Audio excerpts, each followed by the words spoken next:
চোখ খুলছে না, কথাও বলছে না, চোখও খুলছে না। তো এভাবে আমরা সাহরি খেলাম, ফজরের আজান হলো, উনি ফজরের নামাজ আমরা আদায় করলাম, এরপর ওনার পাশে গিয়ে বসলাম। এভাবে দেখতে দেখতে সকাল 8টা হয়ে গেল। 8টা 50 দিকে উনি ইন্তেকাল করেন। তার আগে আমি কিছু লক্ষণ দেখেছি, ওনার পালস এবং ওনার অক্সিজেনের লেভেলটা বারবার কমে যাচ্ছিল, আবার বেড়ে যাচ্ছিল, কমে যাচ্ছিল, বেড়ে যাচ্ছিল। আমি পাশে বসে আমি কালেমা পড়তেছিলাম, লা ইলাহা ইল্লাল্লাহ মুহাম্মাদুর রাসূলুল্লাহ এভাবে পড়ছিলাম। তো হঠাৎ করে দেখি উনি চোখ খুললেন।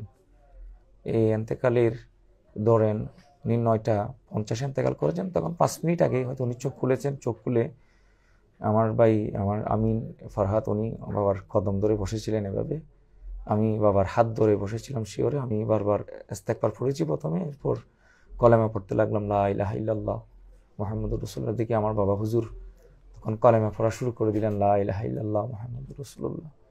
এরপর দেখি উনি নিজে নিজে সালাতু সালাম দিতে লাগলেন, আসসালাতু ওয়াসসালামু আলাইকা সাইয়্যিদি ইয়া রাসূলুল্লাহ, আসসালাতু ওয়াসসালামু আলাইকা সাইয়্যিদি ইয়া হাবিবাল্লাহ।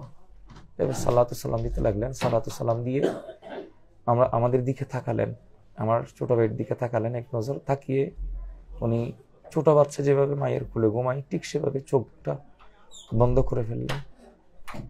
এরপর ওনার নাকে হাত দিয়ে দেখি ওনার নিঃশ্বাস নেই, ওনার হাত ধরে দেখি ওনার পালস নাই, পালসটা কমে যাচ্ছে, কমে গেছে একেবারে। পরে আমরা নিশ্চিত হলাম যে উনি আল্লাহ ডাকে সাড়া দিয়ে চলে গেছেন।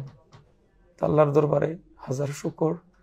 একথা আজকের এই দিন বৃহস্পতিবার, কালকে জুমার দিন এবং আজকে মাহে রমজানুল মুবারক, মাগফিরাতের সময়, যে সময় আল্লাহ অসংখ্য গণিত বান্দাদেরকে ক্ষমা করে দিচ্ছেন।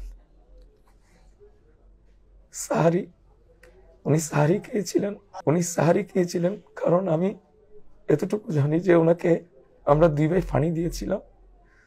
ওই যে নামাজের পড়ার আগে আমি 1 চামচ পানি দিয়েছিলাম, আমার ভাই বলে আমি একটু পানি দেব। আমার সহধর্মিনী উনিও একটু পানি দিয়েছিলেন। এরপর উনি আর কিছু খাই নাই, ওনার জবানটা তখন খুলে নাই। তো উনি আজকে ইন্তেকাল করেছেন একত রোজা মুখে নিয়ে, জুমার দিনকে সামনে নিয়ে, জুমার রাতকে সামনে নিয়ে, মাহে রমজানুল মুবারককে সামনে রেখে উনি দুনিয়া থেকে পর্দা করেছেন, আমার নবীকে সালাতু সালাম দিয়ে বিদায় নিয়েছেন। এখন আপনারা দেখতে পাবেন আমি এখন আমার বাবার গায়ে কোনো আতর দিই নাই, দেখবেন আমার বাবার শরীর থেকে আতরের খুশবু বের হচ্ছে, এখনো ওনার শরীর থেকে গাম বের হচ্ছে। আল্লাহ পাক রব্বুল আলামিনের দরবারে অশেষ শুকরিয়া আদায় করছি যে মাহে রমজানুল মুবারকায় আমার বাবা হুজুর দুনিয়া থেকে পর্দা করেছেন এবং মাওলার ডাকে সাড়া দিয়েছেন। মাওলা যেভাবে চেয়েছেন আমরা সেটার উপর রাজি, আমরা খুশি সেটার উপর। আল্লাহ পাক রব্বুল আলামিন এই মাহে রমজানুল মুবারকের উসিলায়, পবিত্র কোরআনে মজিদের উসিলায় আল্লাহ পাক ওনার জীবনের সমস্ত গুনাহ খাতা ভুল ত্রুটিগুলো মাফ করে দিক।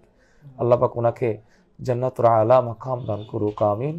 ওনার জানাজার নামাজ অনুষ্ঠিত হবে বিকাল 5টায় বঙ্গবন্ধু স্কুলের স্কুল ময়দানের পাশে, বঙ্গবন্ধু স্কুলের ময়দানের পাশে শান্তিরহাটের পরপর বঙ্গবন্ধু স্কুল উচ্চ বিদ্যালয়ের ময়দানের উত্তর পাশে ময়দানে খোলা মাঠের মধ্যে ওনার জানাজার নামাজ হবে। আমরা যথাসময়ে জানাজার নামাজটা শুরু করে দেব, কারণ যেহেতু ইফতারের সময় নিকটেই থাকবে, সেজন্য আমরা কোনো দীর্ঘক্ষণ বক্তব্য দিয়ে মানুষকে ধৈর্যচ্যুত করব না।